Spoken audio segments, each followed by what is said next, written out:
Really excited to start camp here, 2017. Guys will be coming in this evening. We have a champions dinner.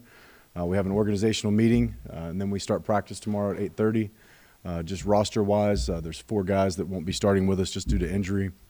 They'll be coming back during the season, but Gerard Carter with a foot, Cam Elliff with his back, Kevin Justice with an ankle, and Marquez Stevenson with his ACL in spring. But those guys, 3 of those 4 will be able to come back during the middle of the season. We'll have to make a decision on how healthy they are, whether we can play them during the season or not. But excited, ready to roll, looking forward to it, and our guys are ready to go. Any questions? Still get that level of excitement, right before camp starts. You think back to a player, is it exactly the same? Is it still the same adrenaline? Yeah, it's the same. It's the same thought process a little bit as a player in terms of just the preparation, the time you put in during the spring, summer months to kind of develop the culture. And not that the hay is in the barn, because that's never really the case, but you put a lot of time in your off season. In February, you put a lot of time in your spring ball. You put a lot of time into your summer workouts, and those are 3 really important key components as to developing the identity of your team. But the fall camp, just the camp mentality of everybody coming in together, developing that core unit, core beliefs and how we work and how we do things. And these are very important 29 practices, and this is where your team comes together. So a lot of excitement, but a lot of work. You've been through it several times. The first day, there's always, as a player, there's a lot of adrenaline that just kind of dies off. As a coach, your mindset is still, what do we need to do day 2, week 2, week 3? How do we transition into getting ready for our opponents? But yes, a lot of excitement and ready to go. Major, since you had I can hear you.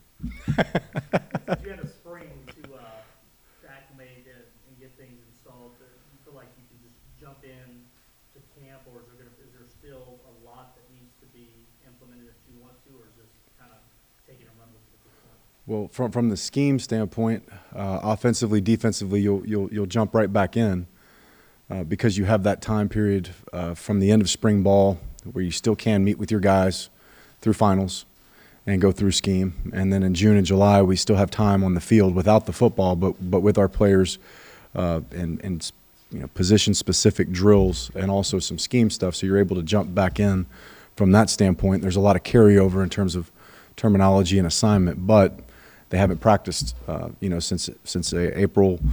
I guess it was the 14th. So there's been a lot of time that they've been off the field, away from their coaches, with the football on the field, 24 periods going from drill to drill, period to period. So the culture and how we practice and how we do things is going to be, again, there's a little bit of an introductory phase no matter how experienced of a player you are in terms of just actually putting the ball on the ground and practicing. Major,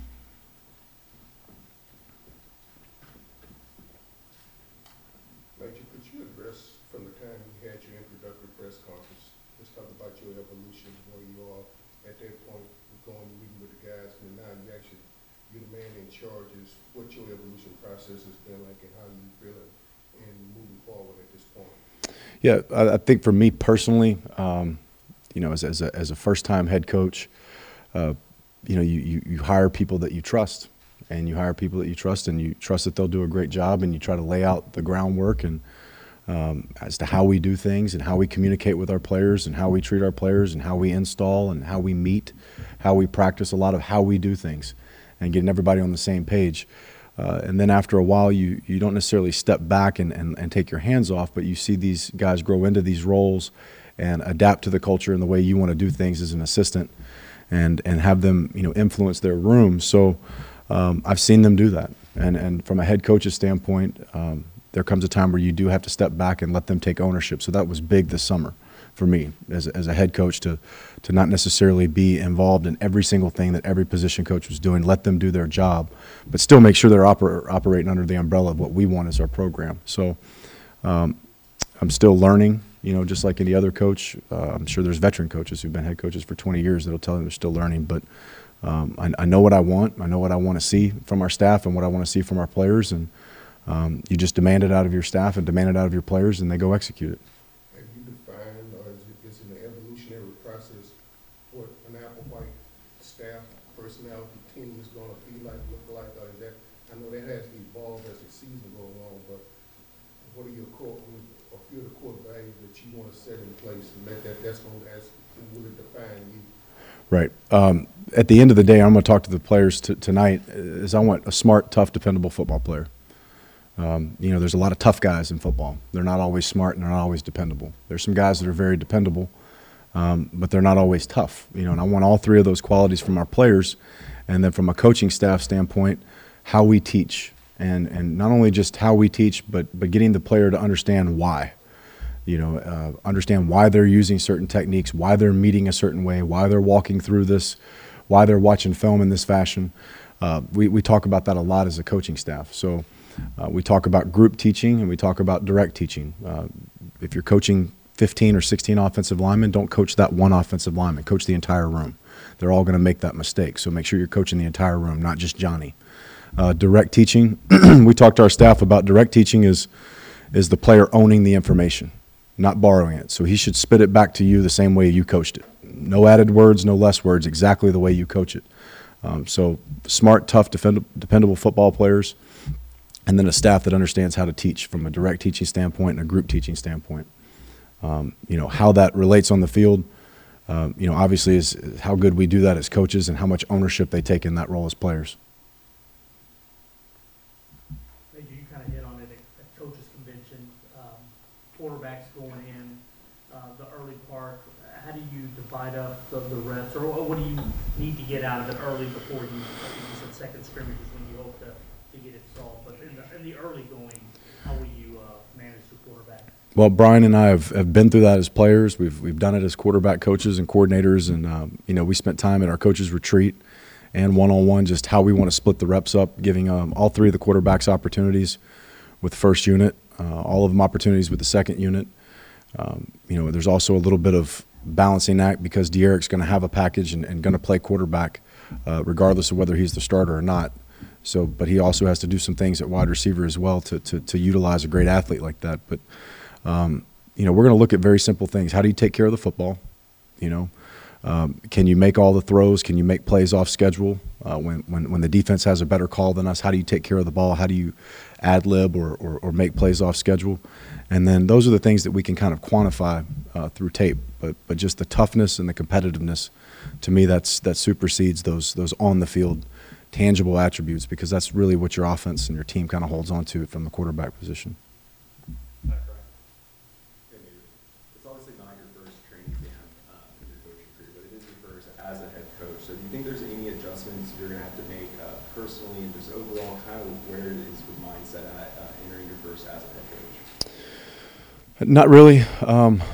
You know, it is different, you know, and I trust my coaches, but at the same time, I mean, I'm going to give my opinion, and, you know, I'm the head coach, and so this is what I see. This is what I want. Make no apologies. I don't care whether I've done it for 20 years or 20 days. This is what I want. This is what I want to see from this team. I've been around winning football programs and winning head coaches and seen the way that they demand things, and they don't ask and they don't make suggestions, and that's why they've been really good. So at the same time, not get drunk with that type of title, you know, so to speak. Make sure that we're, you know, coming up with the best things as a staff, but there are certain things that are non-negotiable as a head coach. This is what I want to see from my staff, and this is what I want to see from our football program, and that's what I'll focus on, those things, and then let the coaches operate underneath the culture and the umbrella of what we want.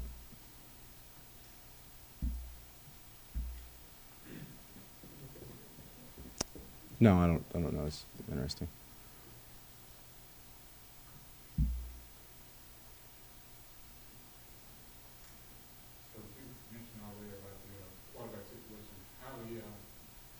Guys like accepting the challenge that everybody has a shot as far as doing what you need to see out on the field to become starter.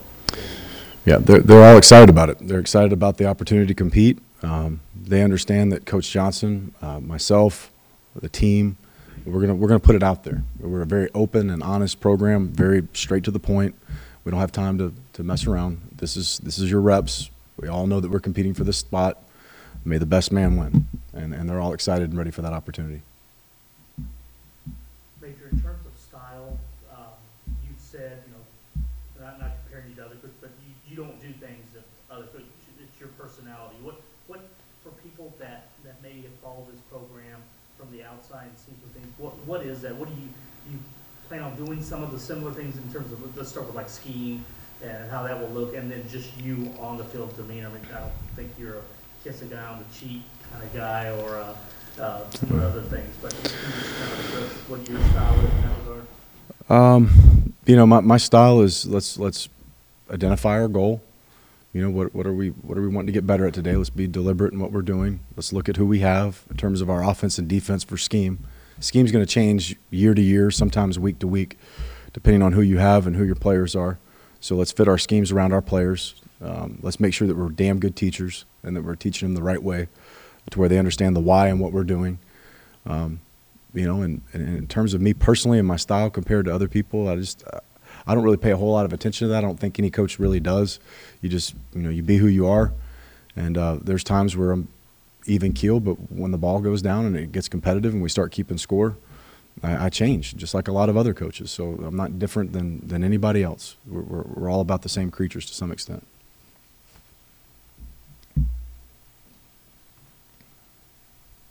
Major, what's some of the things that you want to see for your team overall during camp, you know, from day one until it ends? What are some things? The accountability of our football team. It's a young team, you know, but just seeing them become more accountable to the culture of how we do things. How we do things is far more important than what we do. How you execute a play and your why and your purpose as a program sometimes is more important than the scheme, a lot of times. And that's what we talk about, that culture eats scheme up every day. So we want to have a great culture of accountability. We want these players to take ownership in their positions, in their units, over their play and their execution. And ultimately, throughout this camp, other than getting ready towards the end of camp for opponents, we want to be able to come out of camp and say we feel comfortable with our culture, that it's where we want it to be, the ownership of these players, the accountability of these players, and the behaviors. You know, we have to ask that of ourselves as coaches day in and day out. Are we allowing things? Are we permitting things? Because your behaviors end up becoming your culture. And so that's what we're really focused on in this fall camp, is just what is the identity of our football team, an accountable football team, one that takes ownership and creates smart, tough, defendable football players. Major, last year, with the way the season was going through, I know Tom at one point mentioned that he felt there was meat left on the bone. This team could accomplish even more than what it did. This is a new team, but you got some returning players. For those players, you had that sense that they feel like this team, if they, you know, that they can be even better. That this is a team where they don't want to leave that on the bone, where they want to finish. You get that sense that that's something that's really in their minds. I've sensed that during summer workouts, that this is a hungry football team, that there's a lot of guys that when you have 10 two-year starters that have graduated, you know, you have the AMACs of the world, the E-Robs, the Greg Wards, Tyler McCloskeys, there's a bunch. But over the last 2 years, we've lost 10 guys that have started 256 games. So that's a tremendous amount of experience. So I think you have guys, and what I've felt, you know, I've yet to see it other than what I've felt in offseason and touching the line and running around the cone drills. I see a sense of hunger and wanting to prove themselves in those roles. But, you know, now I need to see it with the football on the field. And it's great to be good at exercising, but now it's time to be really, really good at football and really take on that role as a football player and a leader. Major, one area, the running game last year was kind of a week to week, and whether it was injuries or something, and it seemed like it just kind of never got going. What's going into camp? How do you see that in terms of developing, whether who you have? I would see you have everybody healthy and available, but how big is that to get that unit going this year so that you can do a lot of the other football things? Yeah, I mean, the run game went through our quarterback last year. I mean, either we were running our quarterback or he was making plays off schedule. There were a few times, not near enough, but there were a few times last year where we could run the ball from the tailback position and felt comfortable calling the run game when it didn't go through Greg Ward. So that's the biggest challenge in terms of, can we run the ball from the tailback position at a consistent basis? And I think we've talked about that enough as a staff with our players. It's you know, the rubber needs to meet the road, and we need to be able to do that to be an effective offense.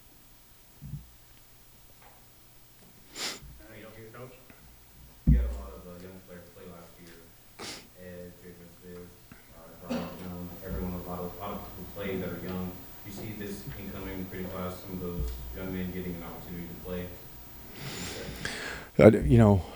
Not to be dismissive, until I see them on the field, I won't be able to tell whether they can truly contribute. Saw them do some things in the offseason, in shorts and shirts and exercising and how they run and jump and all that, and can see their athleticism. But how they, how they acclimate to the culture of our team, understand the scheme, until I see that on a consistent basis, it's hard for me to say whether I can see them contributing yet. But they know that as a football team. If you're good enough, you're old enough, and we've said that enough in here. So everybody's going to have a wide open opportunity to come contribute, come play. Major, to your opening remarks about the injuries, Carter was a big part of your rotation on the D line, and Cam got some starts. How do you first with Carter juggle things? Is there someone now that you'll need to depend on more, and then with Cam, how does that affect? I would assume one of the guard positions. Right. For Cam. Yeah. We are deeper as of now than we were last year going into fall camp up front on the offensive line. While we would love for Cam to be here with us this season, it's not as hard of a shot to our depth up front on the offensive line right now. We've got other guys that have played, and we've had guys who've had great summers, so I think we're going to be okay there. We've just got to put the best five on the field, and they've got to be able to help us in the run game, which we already talked about. From the defensive line standpoint, that's why we went out and recruited Reggie Chavis, is because, big men with stress fracture injuries, sometimes it reoccurs. And so we were kind of anticipating something that could happen like that. And so we went out and took another number that would help us if that was the case, and it was. And so we've that's just coaching experience with those type of things with big bodies, and so that's why you recruit that way. So we've got to be smart about the way we practice and things like that, and how many reps we give those guys. But that's why we recruited the way we did in the off season. Can you see if these happen in spring, or were these summer workout? Pardon? Well, the injuries, were these summer workout injuries, or were these lingering from spring?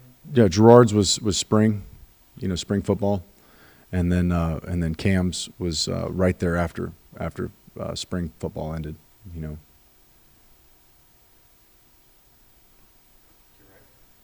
do you anticipate from UTSA, and how do you plan to prepare your athletes? Just because it's a smaller school, but they're kind of making some noise, and we've had some success, and I just want to know how you plan to prepare them for UTSA.